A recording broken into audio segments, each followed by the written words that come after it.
오늘 성경 말씀은 출애굽기 15장 22절에서 27절입니다. 이스라엘 백성들의 광야 여정의 시작은 하나님의 은혜로 홍해를 건너는 기적에서부터였습니다. 이 사건은 이스라엘이 400년 넘게 살던 애국과 완전히 결별하는 계기가 되었습니다. 이스라엘 백성들이 홍해 바다 한가운데로 난 길을 걸어 바다를 건너자 그들의 뒤로 홍해 바닷길이 다시 닫혔습니다. 자신들을 노예로 부리던 애굽 사람들을 다시는 보지 못하고 다시는 애굽으로도 돌아갈 수 없게 되었습니다. 신약성경 고린도전서에서는 이 홍해를 건너는 출애굽 사건을 예수님을 믿고 세례받는 사건의 상징으로 해석하고 있습니다. 세례란 우리의 옛사람이 십자가에서 죽었다는 것을 선포하는 것입니다. 다시는 세상으로 돌아가지 못하고 다시는 세상의 지배를 받지 않게 되었다는 것입니다. 이스라엘 백성들이 홍해를 통과한 후 그 기쁨은 곧 우리가 예수님의 십자가 보혈로 구원받고 기뻐하는 것과 같다고 할 수 있습니다. 그래서 그들은 홍해를 건너고 나서 하나님을 찬양하며 기쁨을 만끽하였습니다. 이때 그들의 생각은 이제 약속의 땅으로 금방이라도 들어갈 것만 같았을 것입니다. 그러나 행군이 시작되면서 그들이 전혀 예상치 못했던 상황이 전개되었습니다. 22절 모세가 홍해에서 이스라엘을 인도하며 그들이 나와서 스루 광야로 들어가서 거기서 사흘 길을 걸었으나 물을 얻지 못하고 스루 광야는 애굽과 가나안 중간지대에 있는 넓은 광야지대로 지중해로부터 홍해까지 펼쳐져 있는 곳입니다. 그 당시 애굽에서 가나안 땅으로 가는 사람은 대부분 해변길이라고 불리던 블레셋을 통과하는 지름길을 택하였습니다. 그러나 하나님께서는 출애굽한 이스라엘 백성들을 그 길로 인도하지 않으셨습니다. 그 길에서 블레셋과 부딪혀 전쟁을 하게 되면 애굽으로 다시 돌아갈까 봐여서였습니다. 그래서 그 길 대신 남쪽으로 돌아가는 홍해길로 인도하셨습니다. 또한 숫곳에서는 해변길과 함께 곧장 가데스 바네아로 가는 수르길이 있는데 이 길은 아브라함이 네게부에 거하면서 흉년을 만났을 때 애굽으로 내려갔던 길이었습니다. 또한 야곱이 아들들을 보내 애굽으로 가서 식량을 사오게 할 때도 이 길로 갔었습니다. 수르길은 해변길에 비해 좋지 않지만 그래도 많은 사람들이 이용하던 길이었습니다. 그러나 하나님께서는 이 길도 허락하지 않으시고 더 남쪽으로 돌아가게 하셨습니다. 민수기 33장 6절에 이스라엘 백성들이 광야 끝 에담의 진을 쳤다고 말하는데 이는 동쪽으로 펼쳐지는 광야의 시작을 말합니다. 에담 광야는 히브리 말로 수르 광야입니다. 수르는 바위라는 뜻인데 큰 바위와 수풀이 우거지고 들짐승들이 사는 거친 땅이었습니다. 이 길은 당시 사람들이 거의 이용하지 않았고 단지 광산에서 캐낸 광물을 애굽으로 옮겨가던 길이었다고 합니다. 하나님께서는 남쪽으로 크게 돌아가는 그 험한 길로 이스라엘 백성들을 가게 하셨습니다. 이뿐 아니라 출애굽한 이스라엘 백성들이 약속의 땅에 이르기까지 걸쳐간 광야는 여러 개가 있습니다. 스루 광야가 첫 번째고 그 후로도 신광야, 바람 광야, 아라바 광야 등이 있었습니다. 출애굽한 이스라엘 백성들은 약 53km 정도가 되는 이 스루 광야를 걸어서 사흘 만에 마라에 도착할 수 있었습니다. 아마도 이때가 이스라엘 백성들의 광야 여정에서 가장 힘든 순간이었을 것이라 생각됩니다. 왜냐하면 이런 경험을 처음 했기 때문입니다. 400년이 넘는 시간 동안 이스라엘 백성들은 당시 세계 최강대국 애굽의 풍요로운 농경 문화에 익숙해져 있었습니다. 그런데 생전 처음으로 아무것도 없는 광야에서 인간의 가장 기본적인 문제에 부딪혔던 것입니다. 행군 첫날은 홍해 기적의 감격으로 힘든 줄도 모르고 기뻐했을 것입니다. 그러나 둘째 날에도 셋째 날에도 하루 종일 걸어가도 광야이었기 때문에 불안해지기 시작했을 것입니다. 이런 상황에 중요한 물이 떨어졌기에 불안하다 못해 두려웠을 것입니다. 물이 풍성했던 애굽에서는 전혀 생각지도 못한 문제였을 것입니다. 200만 명이나 되는 사람이 가축대와 함께 뜨거운 광야를 사흘간 걸어갔기에 애굽에서 가지고 나온 물이 다 바닥났을 것입니다. 성경은 물을 얻지 못하고 라고 간단하게 말하고 있지만 광야의 이스라엘 백성들에게는 생명이 왔다 갔다 하는 중대한 위기였습니다. 이처럼 초신자들은 처음 예수님을 영접한 뒤에는 좋아서 이제 예수님만 믿으면 인생 전부가 축복의 연속일 것으로 착각하는 경향이 있습니다. 그러하기에 조금만 어려움이 닥치면 좌절해버립니다. 과거 이스라엘 백성들도 홍해를 건너 기쁨과 감격이 불안과 원망으로 바뀌기까지 사흘밖에 걸리지 않았습니다. 그런데 여기서 우리가 확실히 해야 할 것은 그들이 실수로 길을 잃어 광야길로 빠져든 것이 아니라는 것입니다. 22절에 보면 모세가 홍해에서 이스라엘을 인도했다고 나옵니다. 더 빠르고 편한 지름길이 있었는데도 하나님께서는 의도적으로 멀리 돌아가는 광야길로 인도하셨습니다. 이처럼 누구든 홍해를 건너오면, 즉 예수님의 보혈로 구원을 받으면 하나님의 자녀가 됩니다. 그런데 하나님의 자녀된 우리를 자기 맘대로 아무렇게나 살도록 내버려 두지 않으십니다. 이전까지 죄의 노예가 되어 세상의 나쁜 물이 들었던 우리가 하루아침에 변하여 새 사람이 되기는 어렵습니다. 그래서 광야학교에서 연단하시는 것입니다. 하나님께서는 광야학교에서 우리를 연단을 통해 합당한 그릇으로 준비시키신 뒤에야 약속의 땅으로 들어가게 하십니다. 오늘 본문의 사건은 이스라엘 백성들에게 닥친 하나님의 광야 학교에서의 첫 번째 시험입니다. 사흘 동안 생전 처음 경험해보는 뜨거운 광야에서 우리가 다 이렇게 죽나 보다 생각했을 텐데 물이 가득한 곳을 본 그들은 상당히 기뻤을 것입니다. 그곳은 마라였습니다. 그런데 문제가 또 벌어졌습니다. 23절, 마라에 이르렀더니 그곳 물이 있어서 마시지 못하겠으므로 그 이름을 마라라 하였더라. 그곳에 물이 있어서 도저히 마실 수가 없었습니다. 마라는 히브리어 쓰다라는 뜻인데 물이 도저히 마시지 못할 정도로 써서 그렇게 이름이 붙여졌습니다. 천신만고 끝에 물을 찾긴 했는데 너무 써서 마시지 못하는 물이었습니다.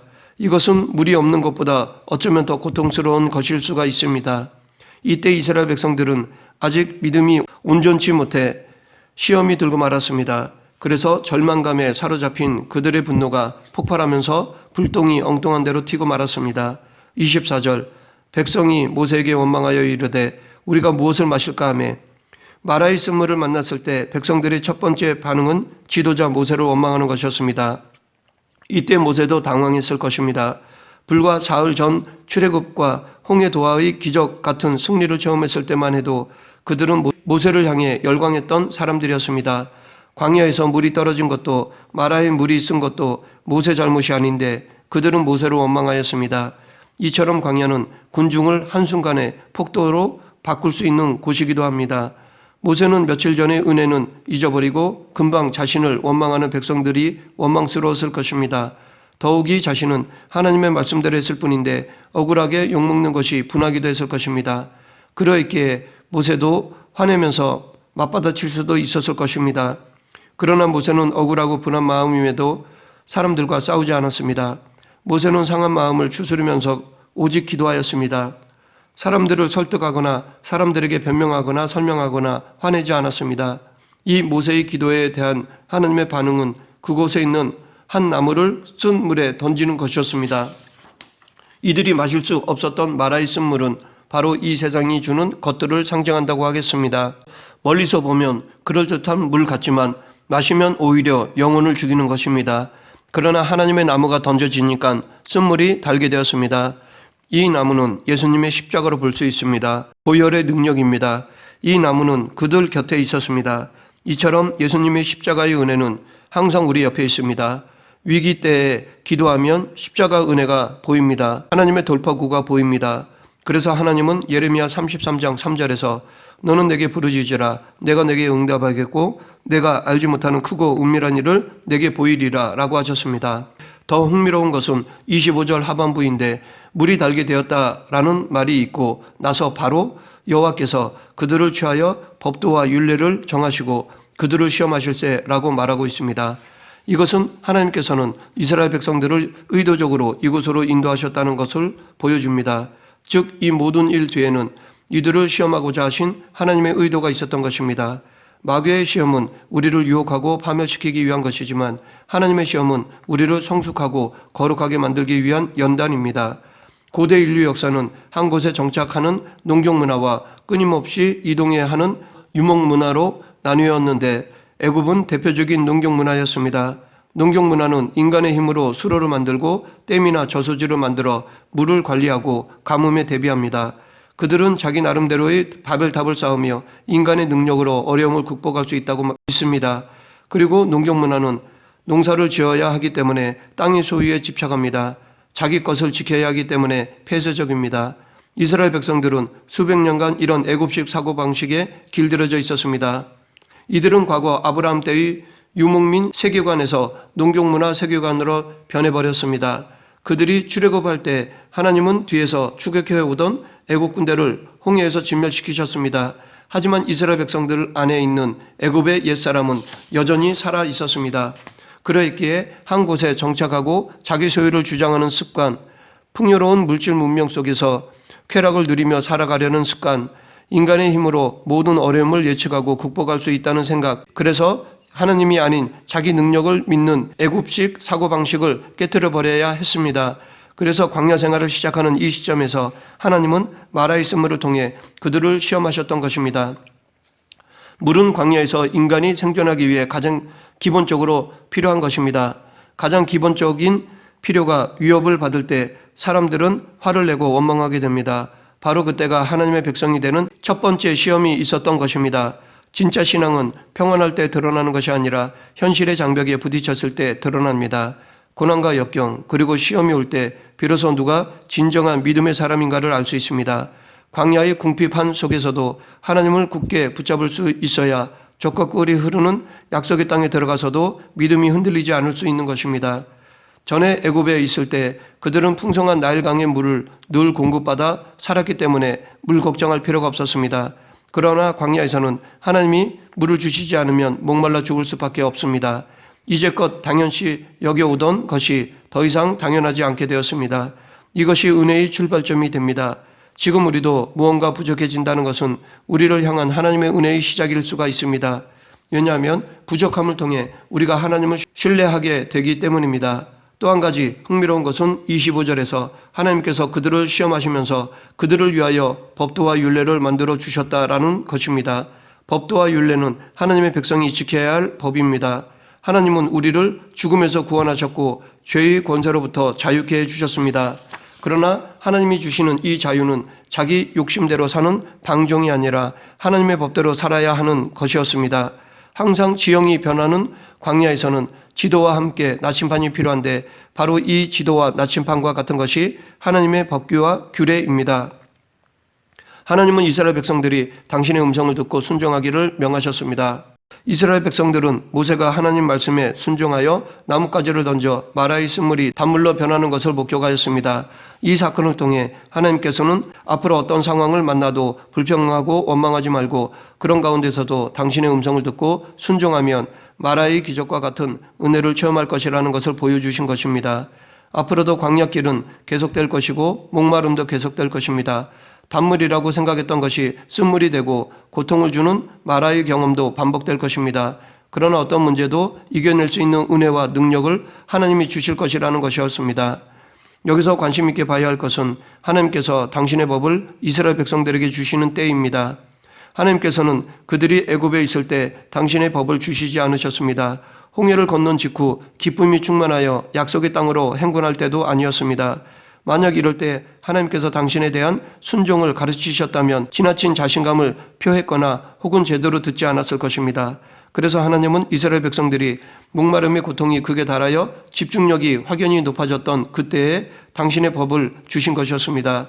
이 사건 이후 이스라엘 백성들이 마라를 떠나 남쪽으로 약 10km를 행군하여 옐림에 도착하였습니다. 이 옐림은 12샘과 이른 구루에 큰 종려나무가 있는 곳이었습니다. 골짜기 아래로 시냇물이 넘쳐 흐르는 곳이며 울창한 나무로 숲이 무성하고 비옥한 토지로 여러 종류의 과일나무들이 있는 곳이었습니다. 그곳의 물은 달고 시원하고 풍성해서 200만 이스라엘 백성들이 충분히 안식할 만한 곳이었습니다. 12물샘은 이스라엘 12지파에게 각각 하나씩 돌아갔으며 종려나무 이른 그루는 이스라엘 70장로들의 장막에 하나씩 돌아갈 수 있었습니다. 그렇기 때문에 옐림은 분명 이스라엘 백성들 전체를 위해 맞춤형으로 예비된 안식처였습니다. 이런 풍성한 옐림이 마라에서 불과 몇 킬로미터 안에 있었습니다. 그런데 우리의 인생의 광야에서는 이 옐림은 잘 보이지 않고 마라의 쓴물만 보입니다. 이렇게 불신앙은 근시안적입니다. 당장의 고통만 보입니다. 그러하기에 입에 나오는 말은 원망과 불평뿐입니다. 그러나 마라의 쓴물 시험 뒤에 옐림이 기다리고 있듯이 우리의 고난 뒤에는 하나님의 은혜가 기다리고 있습니다. 우리는 고난 너머의 은혜를 바라볼 수 있는 영안이 있어야 합니다. 말씀을 맺겠습니다. 우리에게 닥치는 시험을 믿음으로 대하면 시험을 통과하는 과정에서 쓴물이 달게 변하는 은혜가 있을 것입니다. 그뿐 아니라 그 뒤에 더 놀라운 열림이 기다리고 있습니다. 그러하기에 믿음을 가지고 시험의 기간을 인내해야 할 것입니다. 우리 모두 믿음으로 고난을 극복하며 고난 너머의 은혜를 누리는 그리스도인이 되길 간절히 축원합니다. 기도하겠습니다. 생사와 화복을 주관하시는 하나님 아버지, 지금 당장의 현상으로 하나님 뜻에 어긋나는 행동을 하지 않게 하시고 믿음의 인내를 더하여 하나님의 뜻을 바라보는 영안을 주시옵소서. 예수님 이름으로 기도드립니다. 아멘.